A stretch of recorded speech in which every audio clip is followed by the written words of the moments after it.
¿Ya conoces las publicaciones del Centro Olof Palme? Te invitamos a conocer el Tratado de Libre Comercio de América del Norte 2.0, bajo la autoría de 10 especialistas, coordinados por María Cristina Rosas. En esta obra aprenderás sobre regionalismo, inversión extranjera directa, agricultura y ganadería, energía, telecomunicaciones, propiedad intelectual, reglas de origen, medio ambiente, cultura y mucho más. Adquiere ya el Tratado de Libre Comercio de América del Norte 2.0. Envíanos un mensaje a través de nuestras redes sociales para adquirir esta y otras obras del Centro Olof Palme México. Contáctanos hoy mismo.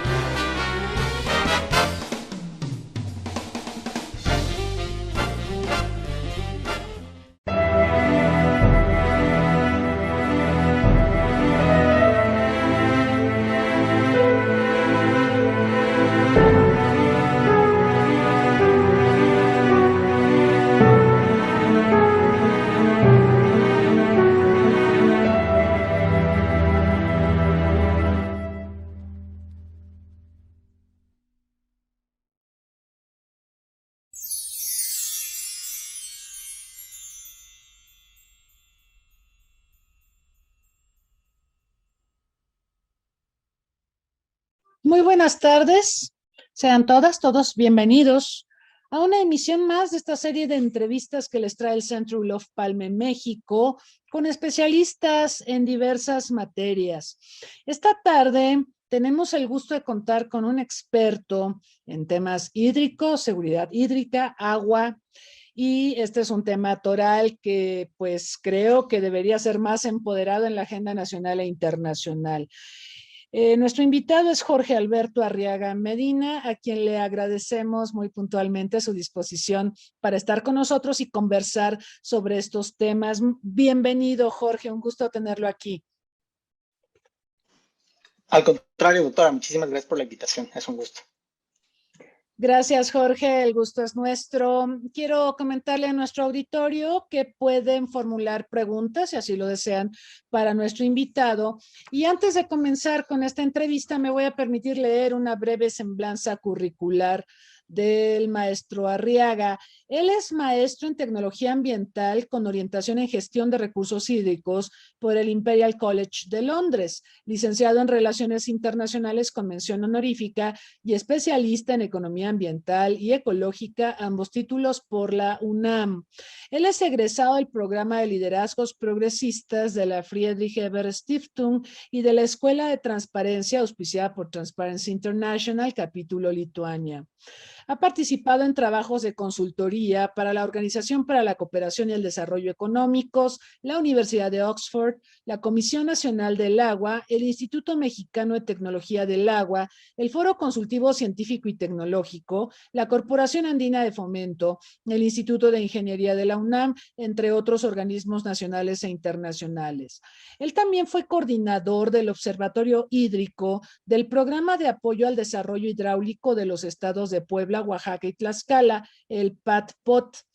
Actualmente se desempeña como coordinador ejecutivo de la Red del Agua UNAM y del Centro Regional de Seguridad Hídrica bajo auspicios de la UNESCO, donde impulsa las estrategias de investigación, docencia y difusión de la cultura, destacando su papel también como coordinador del Premio Nacional Juvenil del Agua durante el periodo 2022-2024, o sea, en este mismo momento.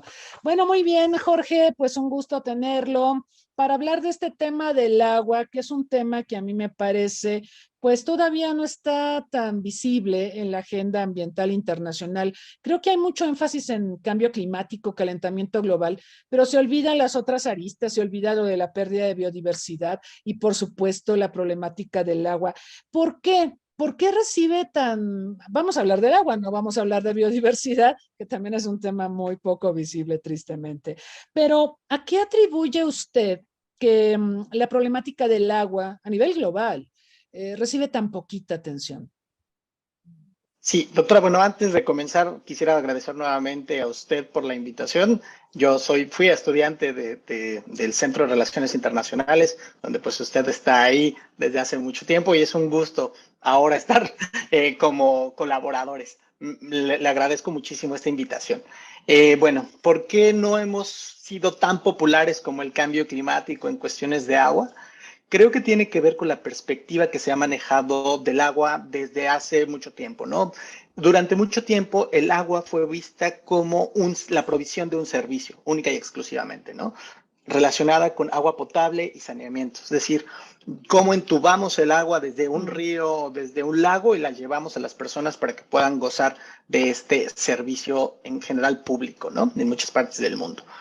Sin embargo, justamente esta visión lo que hizo fue reforzar la idea de que esto es un tema de ingenieros, es un tema de expertos, de grandes expertos, que son los únicos que pueden tratar esta gran infraestructura, ¿no? Sin embargo, pues se vio que era necesario también incorporar nuevas visiones. Para la década de los 90 se abrió un poco más esta idea y ya es una cosa más de economistas. Pero de nuevo, eso no nos abre a todos los que no somos ni economistas ni ingenieros la posibilidad de participar en temas de agua. Entonces, este lenguaje tan técnico, tan exclusivo de este grupo, durante mucho tiempo, pues lo que hizo fue justamente excluir a todas las demás personas que no participábamos directamente, ¿no? Ese yo diría que es uno de los factores más importantes. El segundo tiene que ver con que, pues, justamente como ha sido tan, pues sí, de nicho este tema, no se nos ha permitido entrar y además es de alta especialización, ¿no? Entonces, pareciera que los que no participamos de este grupo no tenemos nada que decir. Además, tenemos que ser muy honestos quienes participamos en el sector hídrico, que no somos los mejores comunicadores, ¿no? Llevamos mucho tiempo intentando decir esto, pero justamente, de nuevo, o sea, regresamos a este lenguaje tan técnico que no abre la posibilidad a otras personas. Y es súper extraño porque el cambio climático es igual a agua. El informe de Naciones Unidas sobre los recursos hídricos de 2020, dedicado justamente a cambio climático, dice que el 90% de los efectos del cambio climático se experimentan en el ciclo hidrológico. Entonces, ¿por qué hemos estado peleándonos, digamos, o estamos separadas la agenda de cambio climático y la del agua? Pues justamente porque no hemos llegado a hacer estos nexos, ¿no? No los hemos hecho tan visibles.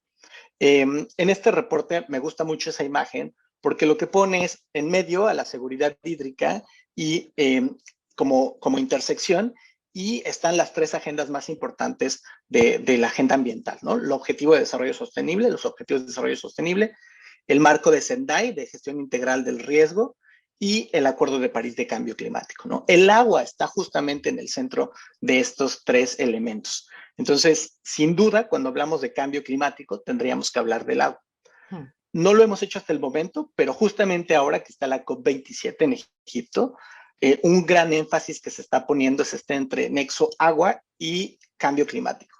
Sobre todo, pues, tuve la fortuna de estar en la Semana Mundial del Agua y justamente nos decían los organizadores de la COP27 que ellos siendo pues un estado fundamentalmente árido, ¿no? Que altamente dependiente del agua, de la extracción de agua subterránea para la agricultura, pues era necesario poner este énfasis, ¿no? Entonces que ellos desde su organización iban a impulsarlo de manera directa y he estado siguiendo las conversaciones y creo que sí, por ahí vamos. Bien, esa sería una buena noticia dentro de todas las malas que recibimos. Aquí entrevisté al doctor Saruján cuando todavía presidía la CONAVIO y él señalaba algo muy parecido a lo que dice Jorge, que sí nos falta comunicarnos mejor, comunicar a la ciencia con la sociedad, ¿no? Todo esto de la divulgación de la ciencia es como que una tarea pendiente y caímos en la cuenta de que, pues sí, esto tendríamos que cambiarlo precisamente para visibilizar las problemáticas ambientales, más allá del cambio climático. Le quiero preguntar, Jorge, ¿cómo estamos en México en este tema? Si a nivel internacional ya tenemos algunas esperanzas de que sea abordado lo de la COP27 y demás, y ya se va haciendo visible, digamos. ¿Cómo estamos en México? Bueno, en México lamentablemente no tenemos muy buena expectativa, ¿no? Lo acabamos de ver hace poco con la crisis que vivimos en Monterrey, tan fuerte, ¿no? Un estado, o bueno, en particular la ciudad de Monterrey, que era un ejemplo a nivel nacional. O sea, el organismo operador prestaba agua a las 24 horas, los 7 días de la semana, que prácticamente nadie en México lo tiene, ¿no? Entonces, pasó hace un par de meses que vimos que ya no podían darles el agua necesaria. Y esto tenía que ver pues con el cómo se fueron vaciando durante mucho tiempo las presas y por supuesto estamos viendo también los efectos del cambio climático, ¿no? Otra vez regresando al mismo tema, que ya lo que vivimos, Monterrey siempre ha vivido entre la escasez y las inundaciones, ¿no? Sí. Justamente porque el sistema no está diseñado para recibir estas grandes tormentas y huracanes que reciben todo el tiempo. Y por otro lado, la capacidad de almacenamiento de las presas pues no les permite almacenar durante todo el periodo que se requiere, ¿no? Además, si no le estamos dando el mantenimiento necesario a la infraestructura, pues bueno, eso se suma, ¿no? Digo, Monterrey es un caso, pero en general en México vivimos, lo hemos dicho en muchos foros, un clima de inseguridad hídrica, ¿no? Que nosotros entendemos la seguridad hídrica a partir de 4 puntos. La primera sería el dotar de agua potable y saneamiento a todas las personas a un precio justo. O sea, básicamente garantizar el derecho humano al agua potable y al saneamiento. No lo estamos cumpliendo. No lo estamos cumpliendo, ¿por qué? Porque hay más de 10 millones de personas que no tienen acceso directo, o sea, una conexión en sus casas al agua potable, ¿no? Pero tener acceso al agua potable no significa que la tengas todo el tiempo y con la calidad necesaria, ¿no? Claro. Nosotros en la Ciudad de México lo sabemos perfectamente. Nos llega cada tercer día o a veces no nos damos cuenta porque tenemos sistemas de almacenamiento que eso lo cubrimos nosotros. Nosotros pagamos ese dinero, nosotros pagamos la operación de las bombas, cuando si el servicio funcionara de manera perfecta, pues no tendríamos por qué asumir nosotros como usuarios individuales esos costos. En saneamiento, más de 12 millones de personas no tienen acceso al saneamiento en México. Y otro síntoma de que no estamos cumpliendo es que reformamos la Constitución en 2012, añadimos el derecho humano al agua potable y al saneamiento en el párrafo 6º del artículo 4º constitucional. Y lo que se mandaba era que a los 360 días tendría que haberse publicado la Ley General de Aguas, reglamentaria del derecho humano al agua potable y al saneamiento. Llevamos 10 años sin tener una ley general de agua potable y saneamiento. Entonces, no pinta bien ahí, ¿no? La segunda, el segundo elemento que consideramos dentro de la seguridad hídrica es garantizar agua para los ecosistemas. Aquí es un tema mucho más complejo, del cual yo no soy experto, pero vemos estas grandes tasas de deforestación que lo que no permiten es garantizar que haya esta recarga natural, ¿no? De los acuíferos. Y pues lo que suceden son cosas como lo que estamos viviendo en la Ciudad de México, que estamos extrayendo el doble de lo que le recargamos al acuífero. Y por eso expresiones concretas como que el ángel esté sumido, porque pues la tierra lo que está haciendo es irse para abajo porque ya no tiene esta agua abajo, ¿no? Para soportarlo. Entonces, eso es una de las expresiones. La tercera es que necesitamos agua para las actividades productivas. Y esto es un punto súper importante que también hemos abordado mucho y en estas relaciones interinstitucionales con otros actores, con la iniciativa privada en particular, porque durante mucho tiempo se le ha satanizado, ¿no? Son los grandes malos, el capital es el gran malo. Tenemos que ser muy conscientes que el agua utilizada por la industria es solamente el 5% del total, ¿no? Entonces, obviamente hay que obligar a las industrias que lo hagan bien y que utilicen de mejor manera el agua potable, ¿no? Sin duda.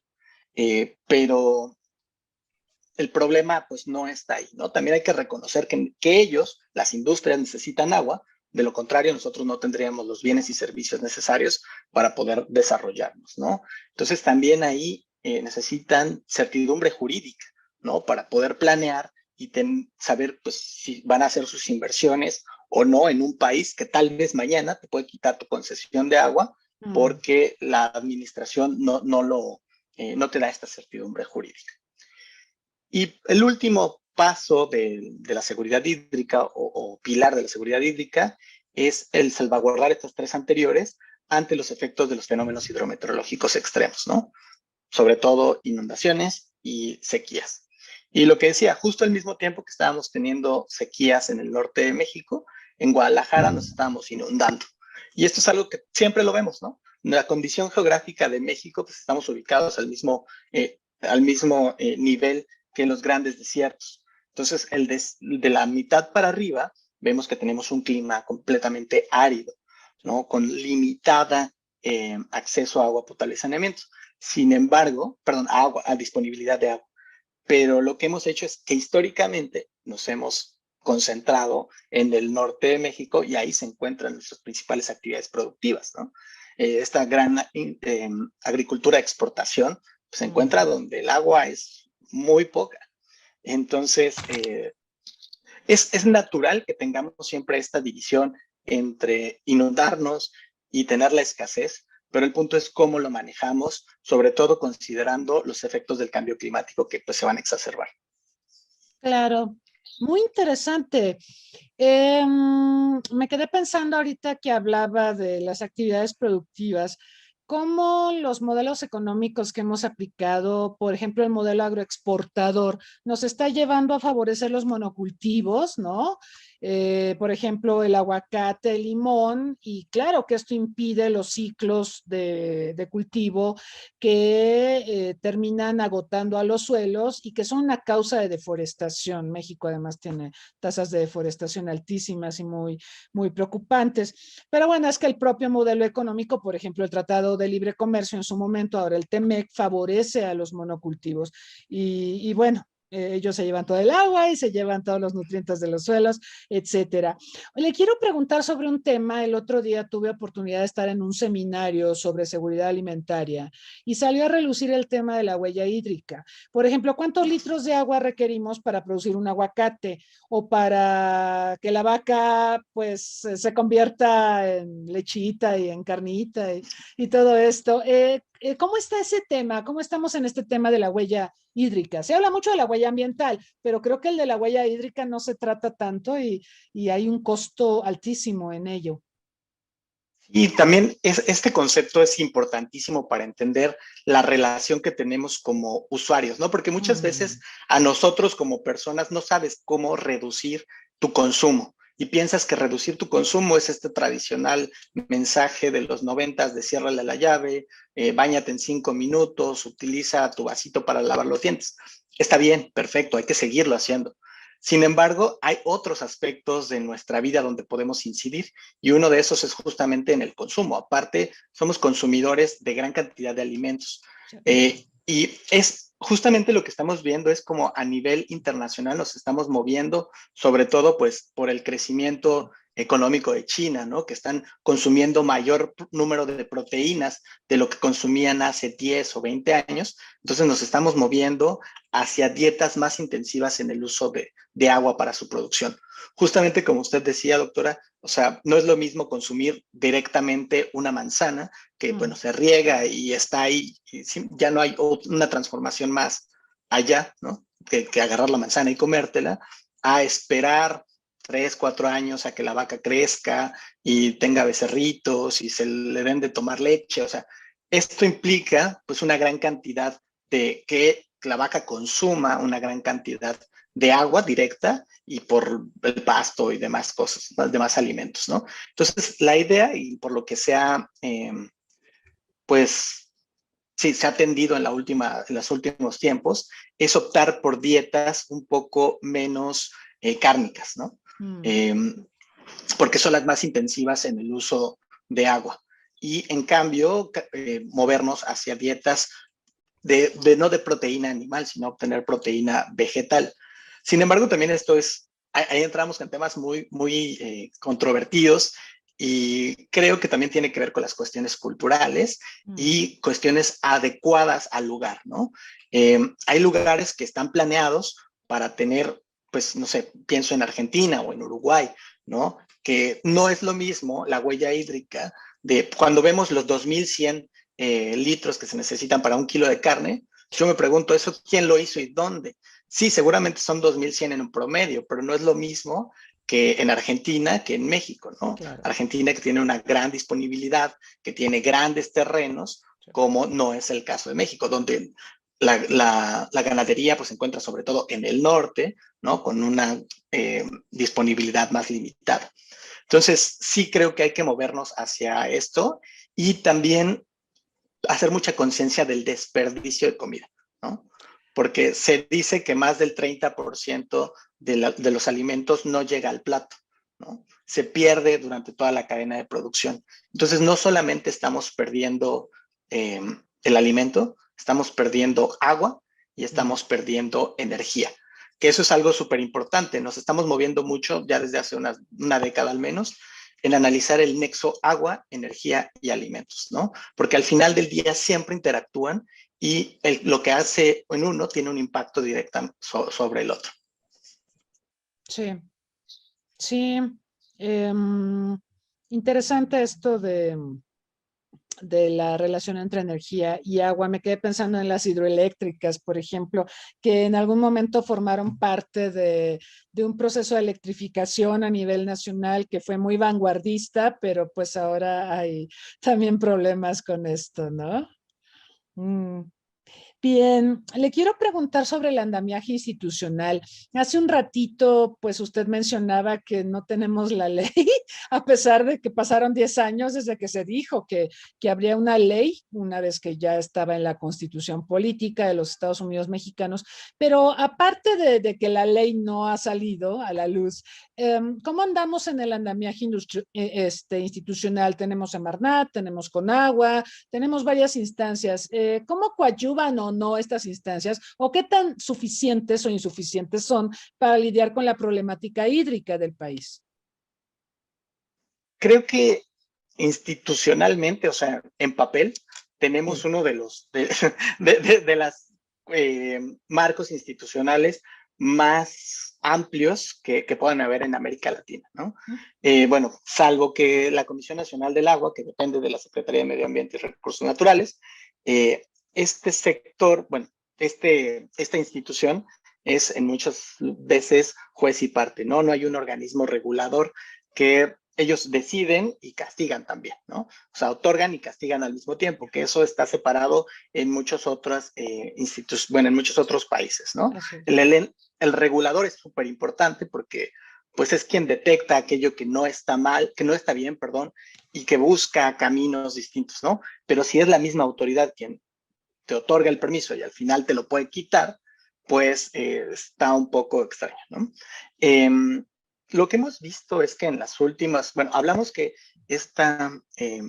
pues el sector hídrico en general, evidentemente no solamente son estas instituciones de gobierno, sino también los centros de investigación, los organismos operadores, pensar no solamente a nivel federal, sino las comisiones estatales del agua, los municipios, que son, de acuerdo al artículo 115 constitucional, quienes están encargados de prestar el servicio de agua potable y de saneamiento, ¿no? Entonces, realmente ese es el principal problema que a mí me gustaría poner sobre la mesa. De acuerdo al artículo 115 constitucional, son los municipios los encargados. Sin embargo, esta llamada descentralización que hemos hablado de ella durante muchísimo tiempo, sabemos que no ha funcionado, ¿no? Porque no ha estado, los municipios no cuentan con las capacidades para hacer frente a estos desafíos tan grandes, ¿no? Tuve la fortuna de trabajar en Oaxaca, Puebla y Tlaxcala, en 8 municipios de entre 10,000 y 100,000 habitantes. Ahí veíamos, cuando íbamos a las comunidades de 10,000, 15,000 personas, que el organismo operador está compuesto por 3 personas. La nómina completa son 15,000 pesos. Entonces, de los 3 personas. Entonces, ¿cómo vamos a mantener un servicio de 15,000 personas con 15,000 pesos y 3 solamente personas operando el sistema? Evidentemente no tenían un reglamento, le cobraban a la gente lo que querían, no tenían un reglamento, por lo cual no sabes cuáles son tus derechos ni cuáles son tus obligaciones, ¿no? Son las que se le ocurren al presidente municipal. También, de acuerdo a la ley en este momento, no hay un servicio profesional de carrera. Entonces, cualquier persona puede dirigir un organismo operador, quien se encarga de prestar el servicio. Lo que vemos es que justo como se le encarga al municipio, lo que suele suceder es que el compadre, el primo, el tío del presidente municipal se encarga de dirigir el organismo operador, ¿no? Y lo más preocupante es que muchas veces ni siquiera ellos saben, yo no digo que todos intencionalmente lo hagan mal o que haya prácticas de corrupción, que por supuesto sí existen, pero no tienen idea muchas veces de cuánto les está costando operar el organismo operador, ¿no? Porque todo se maneja de esta bolsa conjunta que es el municipio, ¿no? Del presupuesto municipal. Entonces no saben realmente si están financiando el servicio, si eso les está dejando dinero, ¿no? Entonces realmente vemos que prácticamente el 70-80% de los organismos operadores en México están quebrados.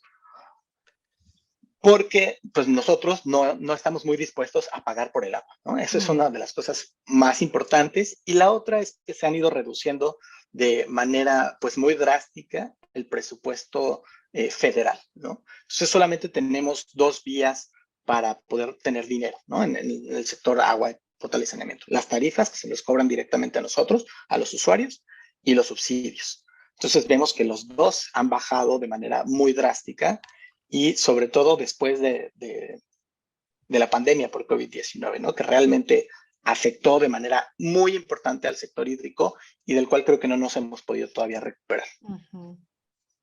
Qué bueno que tocó este tema porque, bueno, México ahora cada vez más recibe extranjeros.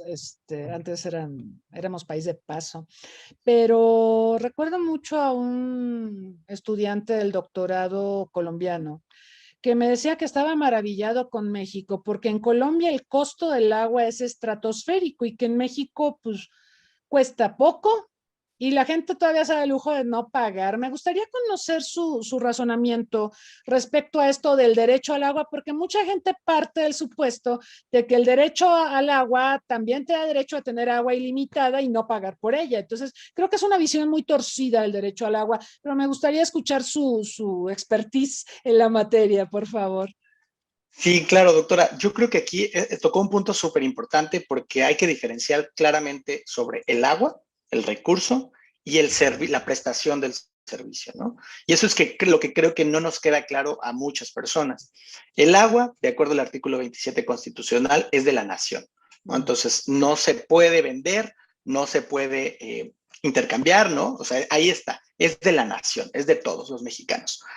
Sin embargo, la prestación del servicio sí tiene un costo. ¿Por qué? Porque pues indica, o sea, ahí tenemos que pagarle sueldos a las personas que participan, construcción de infraestructura, mantenimiento, operación, energía, etcétera. Todo esto sí nos cuesta y nos cuesta muchísimo.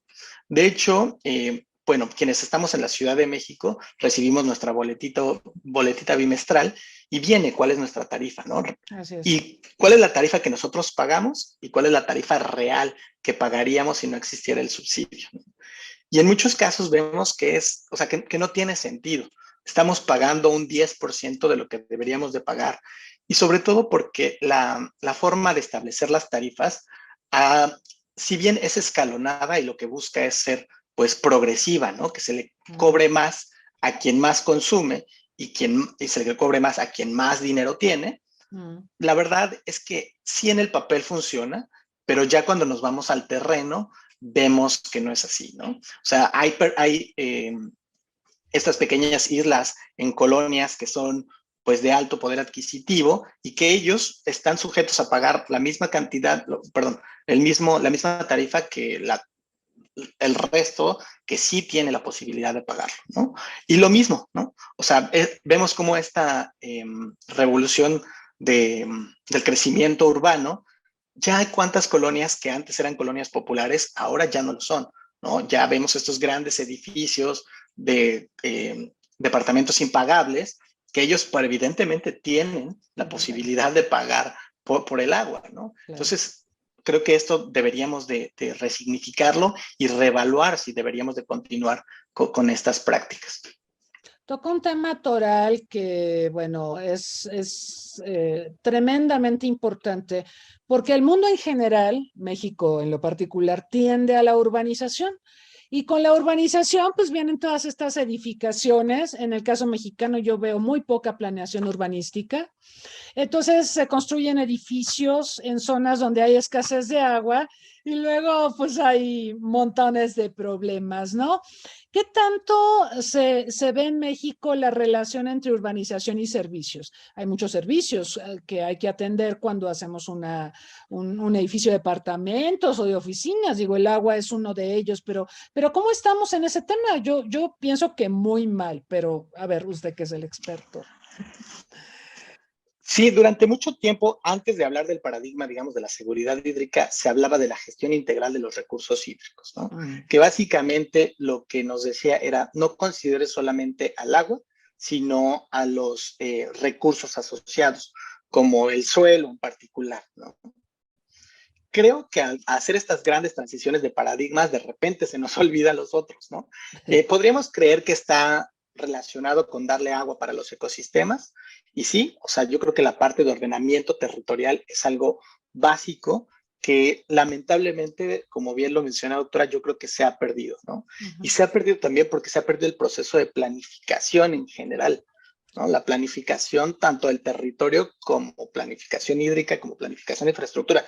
Ya nos saltamos varios pasos y nos vamos directamente a la construcción, cuando esto no es así, ¿no? Y construimos en lugares donde ya no hay disponibilidad del agua y sin hacer mecanismos transparentes y de rendición de cuentas que nos digan claramente que ahí ese permiso se otorgó con base en estudios perfectamente bien hechos, ¿no? Donde lo importante no es solamente tener agua en este momento, es tener agua para, pues cuando compras una casa vas a vivir siempre en esa casa, Claro. es lo que quisieras, ¿no? Entonces, te importa que en los próximos 50 años sigas teniendo agua. Entonces, esto lamentablemente no funciona así porque también no hay tanta comunicación entre las instituciones encargadas, ¿no?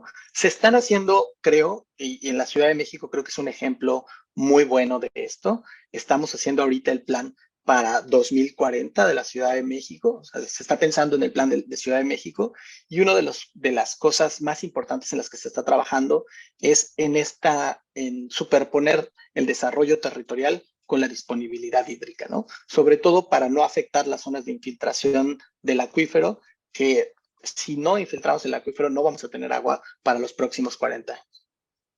Muy bien, sí, no, pues ojalá se haga, porque se ve muy sombrío el panorama. No sé, usted sale por carretera, sale a Pachuca, por decir, rumbo a la IFA, y hay un montón de casitas en los cerritos. Luego hay deslaves cuando tenemos lluvias torrenciales y se producen catástrofes, ¿no? Derivadas de fenómenos hidrometeorológicos. Pero pues eso es el ejemplo de la mala planeación, ¿no? De no tener una buena planeación urbanística y generar riesgos donde no deberían existir, ¿no? Es terrible, terrible. Le quiero preguntar, porque aquí ya surgieron algunos cuestionamientos muy interesantes, a propósito de el marco de Sendai. ¿México lo cumple a cabalidad? Uy, Difícil, ¿verdad? bueno, el marco de Sendai tiene que ver con la gestión integral del riesgo, ¿no? Ajá. Incluso considerar la incorporación de ese concepto, la gestión integral del riesgo. Por ejemplo, Que estas casitas rumbo a Pachuca que estábamos comentando, ¿no? A ver. Exactamente, doctora, que implica de todas las acciones previas, ¿no? No hacer esta cosa que durante mucho tiempo se hizo de atender el riesgo de manera reactiva, ¿no? Claro. Sino evitar en la medida de lo posible el riesgo, también conocer cuáles son estos riesgos residuales que no vas a poder quitarte, ¿no? Porque ya están ahí y no hay forma de que eso se cambie, y considerar, por supuesto, los efectos del cambio climático, que pues lo que va a hacer es exacerbar estos fenómenos hidrometeorológicos extremos, o sea, lluvias más intensas en menos tiempo, ¿no? Entonces lo que vamos a ver que son los sistemas de drenaje en prácticamente todo México, fueron construidos hace 60, 70 años, no se les ha dado el mantenimiento necesario, y por eso vemos que colapsan muy rápidamente. Además de que nosotros como usuarios no ayudamos porque tiramos basura en las calles y contribuimos a que se tape, ¿no? Las tuberías, ya que muchísimos de los recursos que invierte, por ejemplo, el sistema de aguas de la Ciudad de México, se vaya en limpiar lo que nosotros ensuciamos, ¿no? Estas botellas de plástico, o sea, esos recursos que podrían utilizarse para el mantenimiento, la operación del drenaje, ¿no? Se están yendo para limpiar una cosa que podríamos cambiar culturalmente. Entonces, creo que en cuanto a la planeación de la gestión integral del riesgo, cada vez nos estamos moviendo más allá. Yo creo que sí estamos haciendo grandes avances. Sin embargo, también tenemos que reconocer que como históricamente no habíamos asumido este concepto, el ordenamiento territorial pues no se respetó en muchos lugares, ¿no? Y lo que vemos son catástrofes tan fuertes como lo que sucede en Tabasco, ¿no? O sea, en Tabasco vemos que siempre se va a inundar, eso es un hecho, Tabasco se va a inundar, ¿no? Por sus condiciones geográficas, por cómo se construyó la ciudad. Eso es justamente de los riesgos residuales. Entonces tenemos que aprender a vivir con que Villahermosa se va a inundar. Pero ¿cómo hacemos para que las personas no sufran o sufran las menores afectaciones posibles? Pero bueno, digamos que eso fue en la ciudad. Pero ¿qué pasa con todos estos terrenos federales que se están invadiendo y que están creciendo? Y esos, incluso por ley, tú no puedes, por ejemplo, prestar los servicios de agua potable y de saneamiento a estas colonias irregulares, ¿no? Así es. Los organismos operadores están impedidos para hacerlo. Incluso aunque lo quisieran hacer, no pueden por ordenamiento territorial, ¿no? Porque implicaría entonces reconocer que está bien instalarse en esas áreas. Y entonces lo que creas es, pues, pabellones o zonas completamente que lo que van a verse afectadas siempre y cada vez de manera más creciente. Entonces, creo que la adopción de esto, del principio de la gestión integral del riesgo, también tiene que ver con reconocer estos riesgos residuales y trabajar en esos, ¿no? También una de las cosas que discutíamos en una de las conferencias que organizábamos era los seguros, ¿no? El papel de los seguros ante este tipo de cosas. No tenemos esa cultura en México, ¿no? No. Y en otros países, evidentemente, ante cualquier inundación, cualquier cuestión, estamos muy acostumbrados a que, por ejemplo, el extinto Fondo de Prevención de Desastres nos ayudara, ¿no? Porque no es una ayuda, sino que viniera a resolver el problema post la ocurrencia de un fenómeno hidrometeorológico extremo, ¿no? Pero no tenemos esta cultura de la prevención y de la planeación de nuevo. O sea, creo que eso es lo más importante en cuestiones de agua, ¿no? Cómo planeamos y aprendemos a convivir de manera armónica con el agua. Sí, estos aspectos se los pregunté también al director del Senapred y coincide enteramente con lo que usted acaba de decir. No somos preventivos, somos reactivos, siendo que la prevención es más barata y salva vidas, ¿no? Pero Claro. sí, nos falta transitar a eso. Le preguntan aquí, muy buena pregunta, ¿cuánta agua se desperdicia en México? Es un buen, pero usted tiene los datos. Bueno, me imagino que nos estamos refiriendo al agua que se pierde en las tuberías, En ¿no? las tuberías, sí, fugas, fallas, todo eso, sí. Ok. Sí, se dice que en promedio tenemos más o menos el 40% de pérdidas en las tuberías. Y esto pues justamente se debe a la falta de inversión en la construcción de nueva o la sustitución de infraestructura, en la operación y en el mantenimiento, ¿no? O sea, les decíamos hace unos momentos que hay sistemas que se construyeron hace incluso 100 años, ¿no? Y que no les estamos dando el mantenimiento necesario. Ahora, si hablamos de lo que se pierde en la agricultura, es todavía peor. En la agricultura las eficiencias están alrededor del 40%, es decir, que se pierde hasta el 60%, ¿no? Entonces, que ahí lo que se argumenta es que no hay tanto problema porque lo que se facilita de acuerdo al suelo, pues es la infiltración y se recargan los acuíferos. Sí, pero pues qué tipo de infiltración tenemos, ¿no? Cuando justamente, como usted lo mencionaba, doctora, este modelo económico lo que hace de agroexportación es utilizar una gran cantidad de agroquímicos para aumentar la productividad y pues eso evidentemente entra en contacto con el agua y los lixiviados lo que hacen es contaminar el acuífero. Entonces, seguimos extrayendo, pero extraemos agua de menor calidad de la que teníamos hace un tiempo. Sí, lamentable. ¿Cómo estamos en el tema de captación de agua de lluvia? Yo he escuchado afirmaciones contradictorias, por ejemplo, de la jefa de gobierno, que se supone que es experta en estos temas, o eso creíamos.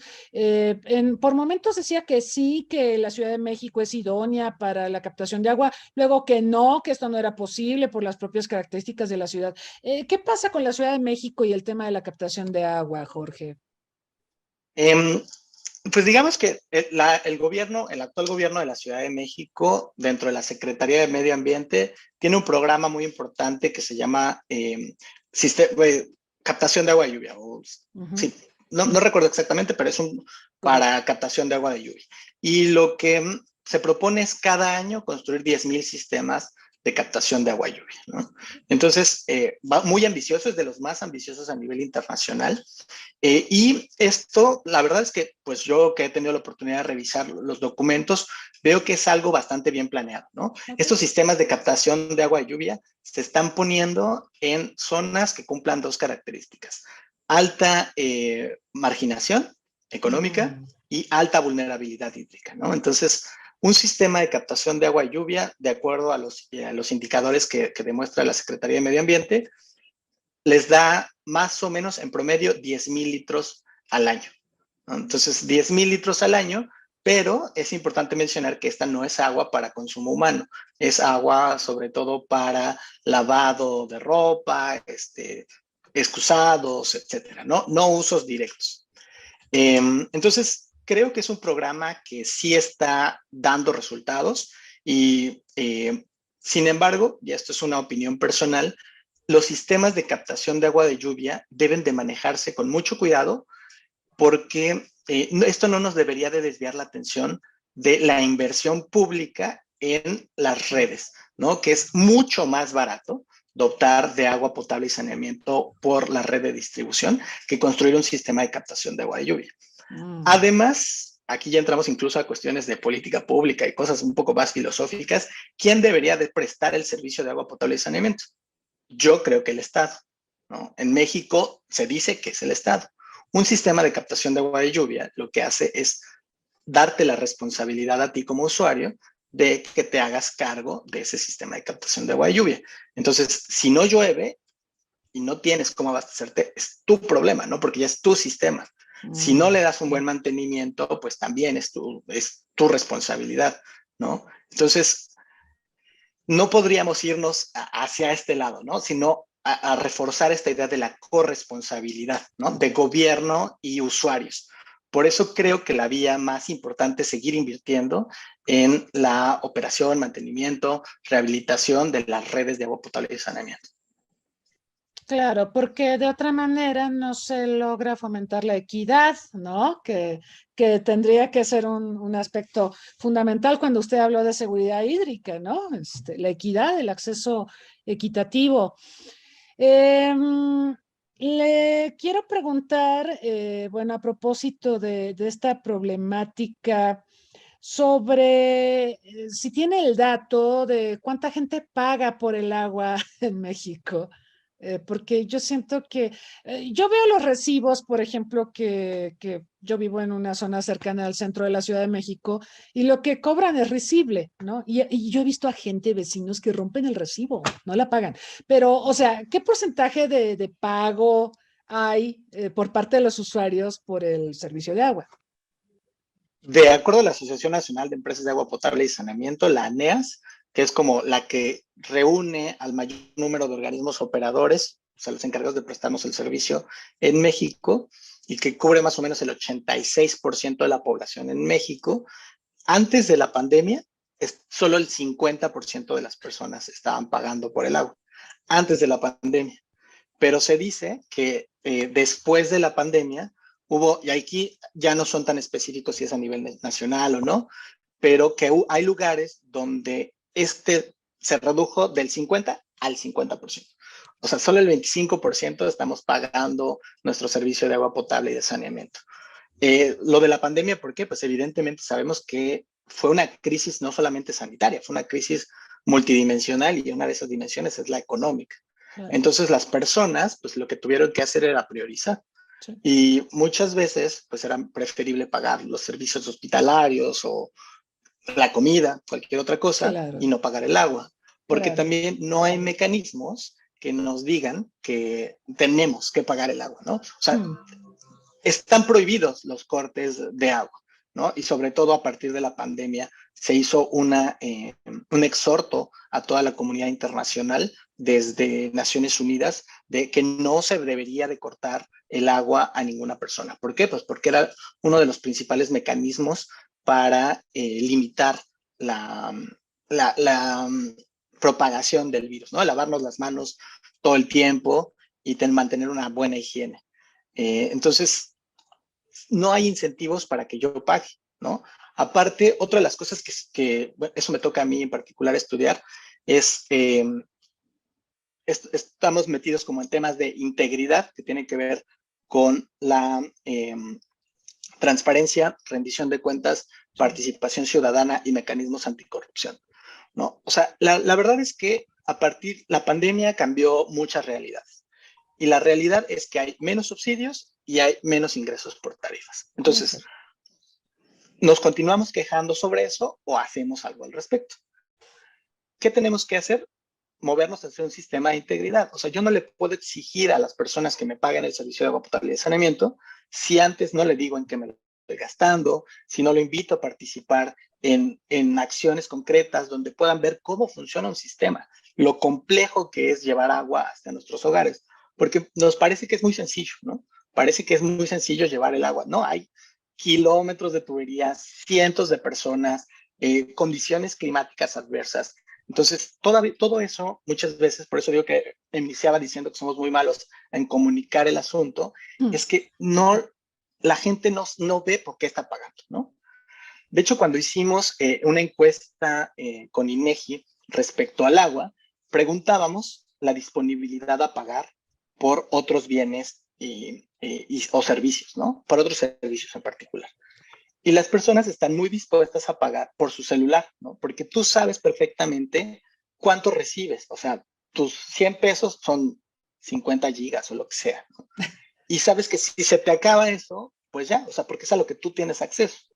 Pero acá no funciona así, ¿no? mm, Acá tienes agua y si no pagas un mes, no importa, y si no pagas tres, no importa. E incluso el gobierno manda señales contrarias, porque si no pagas durante 5 años, en el sexto año van a hacer una campaña de te condono la deuda y ahora págame solo el 50% sí, de los próximos periodos, ¿no? Entonces, eso en economía del comportamiento, pues lo que haces es no voy a pagar, ¿no? No claro. voy a tener ninguna sanción, pues mejor no pago. Qué horror. Bueno, eso explica mucho de nuestras conductas a propósito del pago, ¿no? Por un servicio. Le quiero preguntar, es una pregunta, ya apareció aquí 3 veces sobre Cutzamala. ¿Es sostenible Cutzamala? Porque, bueno, gracias a Cutzamala tenemos agua en la Ciudad de México y parece que hay problemas graves con Cutzamala. A ver, ¿qué nos puede decir? Sí, el sistema Cutzamala pues se inauguró en los 80 y estaba planeado para tener una vida útil de 20 años. Se le ha intentado hacer por ahí algunas cosas, pero realmente no ha habido programas de operación y de mantenimiento necesarios de acuerdo al gran servicio que nos está prestando, ¿no? ¿Por qué están ahora también surgiendo más pues sí, o porque se vuelve un tema más candente, sobre todo también por el proceso de urbanización? Antes, cuando se planeó, esas comunidades que ahora están exigiendo agua, no existían, ¿no? Exacto. Entonces, eh, se dice que le estamos robando agua a un lugar para traerla a otro. Eh, pues no, porque en ese momento no estaba planeado para eso, ¿no? No existían esas colonias. Y lo que se dice es, bueno, si al final estamos trayéndolo desde más de 1000 kilómetros, estamos utilizando una gran cantidad de energía Ujú. y además estamos perdiendo el 40% del agua en las redes. La lógica era, vamos a reducir las fugas, ¿no? Y de hecho, esta es una de las prioridades del gobierno de la Ciudad de México, el reducir las fugas. Sin embargo, es muy complicado, requiere una gran inversión Y a nosotros lo sabemos, no nos gusta que nos abran la calle. Y, por eso tampoco está tan, pues, por decirlo así, tan sexy dedicarse al agua, porque lo que implica es una gran molestia para las personas. Implica abrir calles, implica dejarlos sin agua varios días para poder mantener esto, ¿no? Entonces, este programa de reducción de fugas, si bien es muy ambicioso, los resultados no han sido los que creo que se habían esperado. Entonces, la lógica era, reduzcamos las fugas y entonces vamos a reducir la necesidad de traer agua de otras fuentes. De hecho, ya también se está pensando en otras fuentes, además del Cutzamala, ¿no? Porque también, o sea, si no, tendríamos que renunciar a seguir creciendo en la Ciudad de México. Y pues ya vimos con este proceso de tan mala planificación urbana, no creo que eso sea posible en los próximos años, ¿no? Entonces, es un gran tema y que yo creo que va a seguir ahí, y lo que requiere es justamente, y para eso el Banco Mundial, eso se ha anunciado públicamente, hizo un gran préstamo para mejorar la eficiencia, que considera también al sistema Cutzamala y en general al sistema del Valle de México, ¿no? Porque también tenemos que pensar en la metrópoli, no tenemos que pensar únicamente en la Ciudad de México, sino evidentemente integrar lo que está pasando en el Estado de México, ¿no? Claro, claro, en toda la zona conurbada. Le preguntan que por qué Iztapalapa no tiene agua. Iztapalapa es un gran tema porque ahí tiene que ver con varios factores. En particular, la lejanía que se tiene de los sistemas de distribución. Es más difícil llevar agua técnicamente hacia esos lugares, ¿no? Por sus condiciones geográficas y por estar lo más alejada justamente también de la entrada de agua, de estas entradas de agua, ¿no? Entonces, realmente Iztapalapa lo que se hace es casi como autoabastecerse de agua subterránea. Entonces, también la operación y el mantenimiento de los pozos es algo bastante complicado. Y no sé si recuerdan, hace unos, que serán como 8 o 10 años, pensábamos que ya habíamos resuelto el problema del agua en Iztapalapa por los pozos profundos, ¿no? Sí. Y realmente vimos que no fue la gran solución ni la panacea que pensábamos, porque estábamos recibiendo agua de una calidad que no es la adecuada o que requería mucho tratamiento para llevarla al consumo directo, ¿no? Porque esto es señal de que pues, estamos yendo cada vez más por el agua que lleva acumulándose miles de años. En el Instituto de Ingeniería hizo justamente una datación de esto y vemos que estamos consumiendo agua de hace más de 40,000 años, ¿no? Que lleva un proceso de formación y de acumulación. Y justamente de acuerdo a estos índices, se estima que tenemos unos 40 años de disponibilidad del acuífero, que eso para nosotros como personas puede ser mucho tiempo, pero para la vida de una ciudad es nada, ¿no? Ni siquiera es una generación. Entonces, no podemos seguir pensando en este sentido. Bueno, básicamente es por eso, y también es cierto que justamente como no están recibiendo un muy buen servicio, también son de las alcaldías que menos recaudación se tiene, ¿no? Y la más poblada, ¿no? La alcaldía más poblada. Claro. En la Ciudad de México, qué cosa. Ay, ay, ay. Es un problema tras otro. Le preguntan qué se necesitaría para que México fuera como cualquier país europeo donde abres el grifo y puedes tomar agua del grifo, porque tenemos una de las tasas, creo que es la más alta a nivel mundial de consumo de agua embotellada, ¿no? Sí, somos los principales consumidores de agua embotellada. Justamente, y aquí lo analizamos de una manera, pues es que tiene que ver con muchos factores. De acuerdo con una investigadora de la UAM, Delia Montero, decía que nosotros antes del temblor del 85, prácticamente todos tomaban agua de la llave. ¿Sí? Y que no había ningún problema y todo funcionaba bien, ¿no? A partir de ese evento, lo que hizo la autoridad, y creo que de manera muy responsable, fue salir y decirle a las personas, no consuman agua embotellada, no consuman agua de la llave, porque lo que hizo el temblor fue fracturar de manera muy importante los sistemas de distribución e incluso se mezclaron con los sistemas de drenaje. Entonces, evidentemente, esa agua no era apta para consumo humano. Claro. Y incluso empezaron a repartir, me cuentan que en lugar de liconza o diconza, no me acuerdo cómo se llamaba en ese momento, en lugar de embalsar leche, empezaron a envasar agua y empezarlo a distribuir a las personas de la Ciudad de México para poder consumir de manera directa. Pero esto fue un fenómeno que pasó en la Ciudad de México y se fue extendiendo hacia los otros lugares de México, ¿no? Ya prácticamente en todo México consumimos agua embotellada sin saber si podemos o no podemos consumir agua de la llave.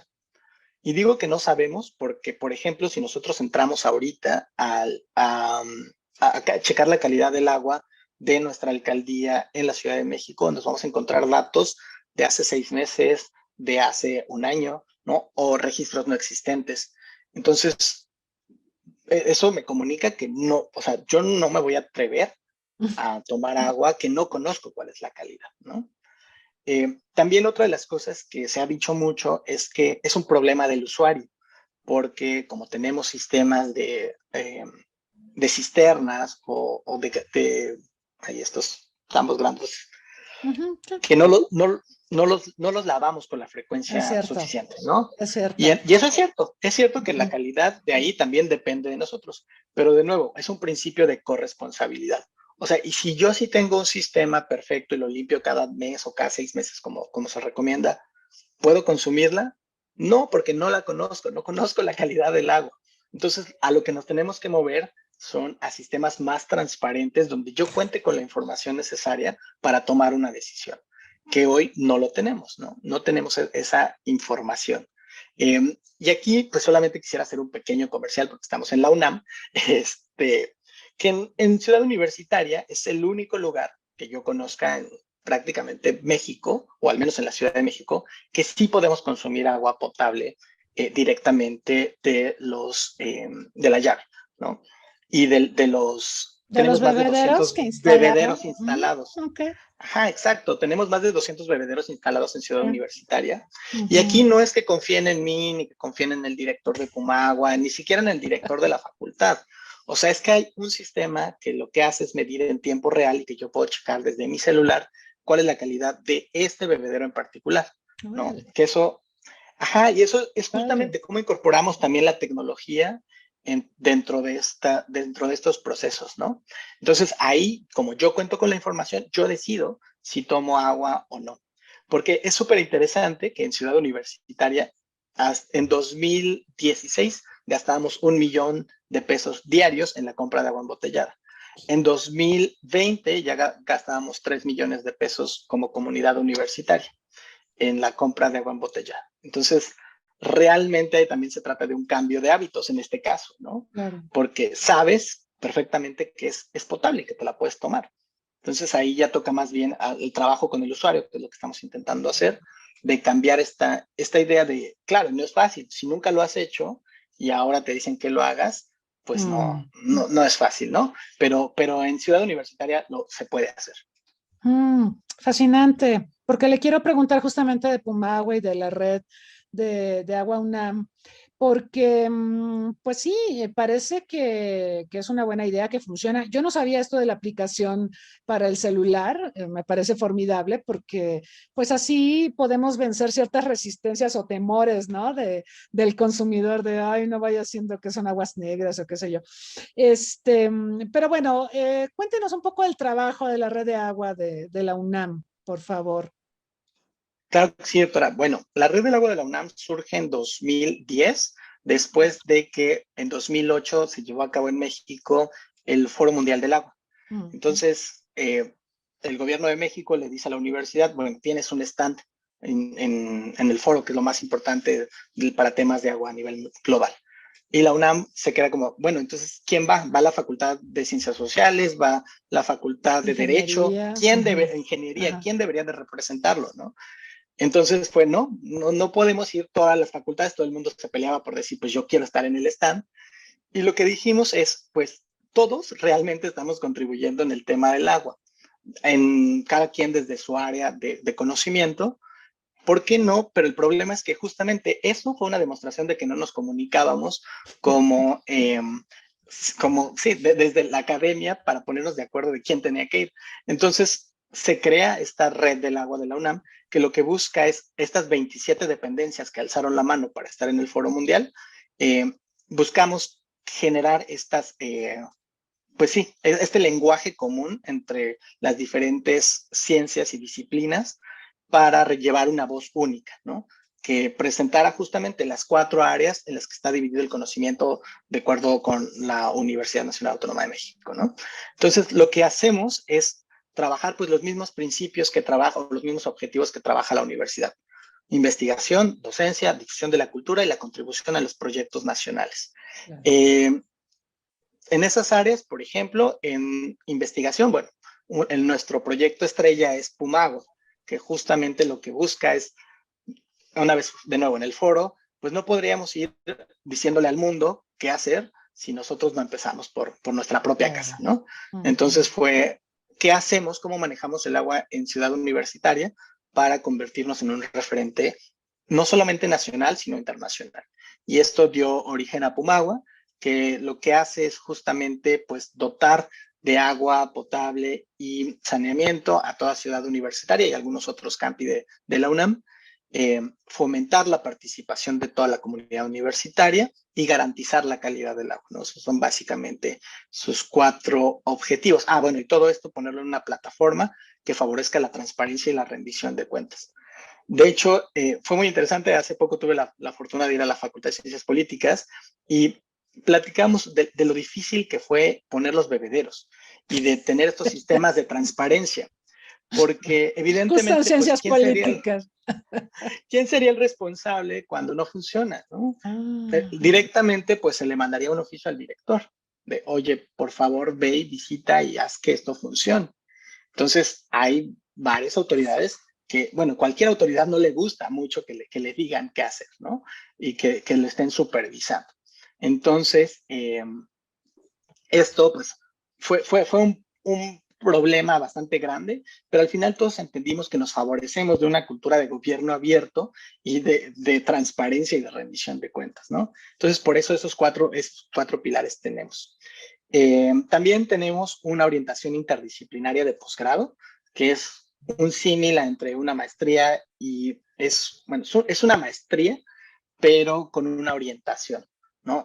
Entonces, si nosotros tenemos, no sé, tomamos la maestría en hidráulica, podemos tomar clases en otras facultades que tengan que ver con esta gestión integral del agua que le llamamos a la orientación interdisciplinaria de posgrado. Bien. Porque a veces no es tan fácil, ¿no? Tomar clases en otras facultades y nosotros logramos que pues, se contaran los mismos créditos y demás. Claro. Y bueno, pues como difusión de la cultura, no voy a contar todo lo que hacemos, pero en particular yo los invitaría a que visiten, ahora que ya se puede, Universum. Nosotros desarrollamos la Sala del Agua en Universum, que ha sido una de las cosas, pues más de 700,000 visitantes al año antes de la pandemia recibía, y que creo que realmente invita a pensar al agua de manera distinta, ¿no? Porque, y creo que también en esta entrevista, doctora, pues, lo hemos visto, ¿no? Como que el agua a veces lo que genera es una desesperación y crisis. Y decir, no, es que ya todo está mal. No, realmente hay que entender que es un problema, pero es un problema que todavía tiene soluciones, claro, ¿no? Pero que tenemos la urgencia de resolverlos ya, porque no podemos seguirlo posponiendo. Entonces, lo que invita a la Sala del Agua es este disfrute del agua de una manera sustentable y armónica con el agua, ¿no? No nos vamos a pelear con el agua ni creer que es una crisis, sino disfrutémosla y cuidémosla para que podamos seguirla teniendo en el futuro. Esto es formidable porque, bueno, siempre estamos muy orgullosos de la UNAM, pero cuando vemos este trabajo tan grandioso en torno al agua y Pumagua, el programa estrella de esta iniciativa, pues nos llena de alegría. Y pues sí, hay que invitar a las personas a regresar a los museos, a Universum, que es una verdadera joya, ¿no? Y no es el único que tenemos, además, en Ciudad Universitaria. Mire, Jorge, lamentablemente se nos está acabando el tiempo, pero hay una pregunta que creo que es importante para la comunidad. A propósito del cloro, que se le pone al agua para potabilizarla. Yo recuerdo que antes le echaban flúor y quién sabe cuántas cosas, ¿no? Ahora es cloro. La pregunta que le hacen es, ¿qué cantidad de cloro es posible de consumir por el ser humano sin que le haga daño? Eso está regulado por las normas oficiales mexicanas. En el caso de la que nos rige para agua potable y saneamiento, o sea, para uso y consumo humano, perdón, Sí. es la norma oficial mexicana de la Secretaría de Salud, la 127, que ahí vienen perfectamente los parámetros que nosotros podemos consumir. Y muy probablemente esta pregunta viene de la UNAM, y muchas veces hemos recibido que el agua de Ciudad Universitaria sabe un poquito a cloro. Sí. Y es cierto, porque nosotros somos muy estrictos en el cumplimiento de esa norma, ¿no? Entonces, si esto lo comparamos con otros, pues no sé, con el agua de embotellada, esas concentraciones de cloro no son las mismas, porque ellos tienen un control más claro de lo que entra a la botella. Bien. Nosotros lo que queremos mantener es esos niveles de cloro en la red, para que cuando tú lo consumas no te haga daño, ¿no? Entonces, siéntanse seguros, si esta pregunta fue de Ciudad Universitaria, que están consumiendo los niveles permitidos por la norma 127 de la Secretaría de Salud. Bueno, ahorita que mencionó eso me acordé.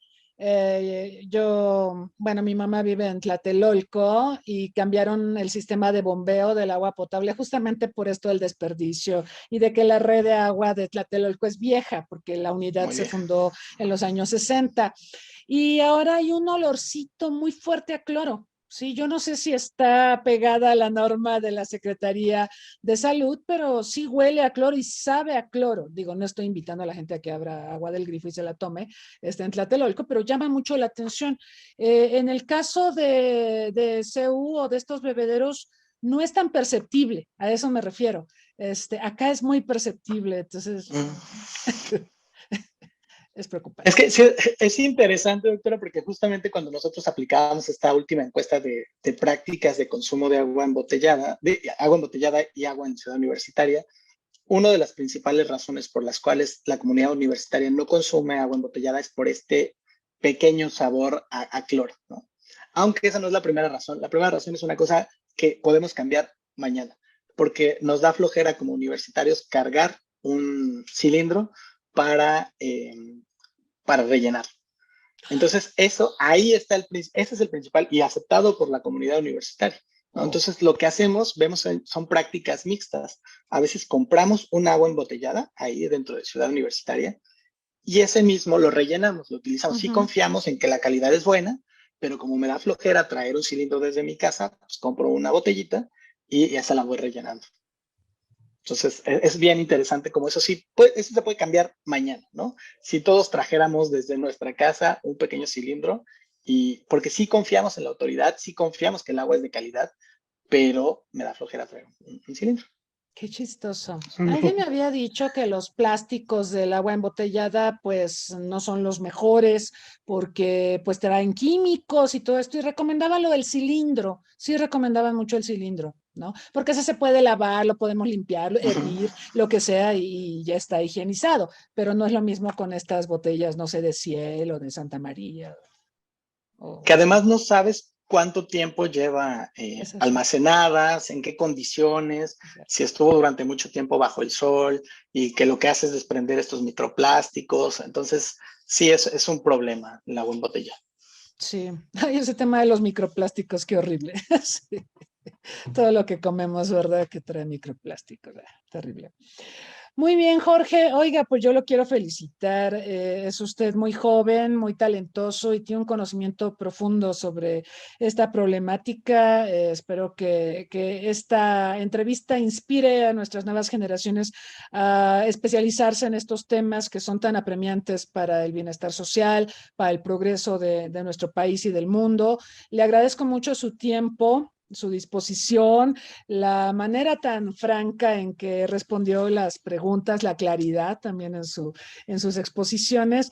Y bueno, espero que esta no sea la primera vez, que tengamos oportunidad de comentar más adelante los desarrollos tanto jurídicos, esperemos que finalmente tengamos, ¿no?, mecanismos como esa ley que se anunció desde la Constitución y que seguimos esperándola. Desde eso hasta eventos como lo del desperdicio del agua y las redes de distribución y todo esto. Ojalá tengamos oportunidad de seguir abundando en estos temas porque son algo muy cotidiano para nuestra sociedad. Somos agua al final del día y bueno, el agua también es buena para la salud. El consumo de agua, antes que el de los refrescos que nos tienen tan deteriorados en salud y con tantas enfermedades crónico-degenerativas no transmisibles, pues el consumo de agua es bueno para la salud y hay que fomentarlo y conocer más a este maravilloso producto. Muchas gracias, Jorge. Le agradezco también a quienes nos sintonizaron esta tarde a través de Facebook Live. Les recordamos que pueden seguirnos en nuestras redes sociales. Los invitamos también a sugerirnos a quienes les gustaría que entrevistáramos. Y bueno, sin más, les deseamos una feliz tarde, una mejor semana y hasta la próxima.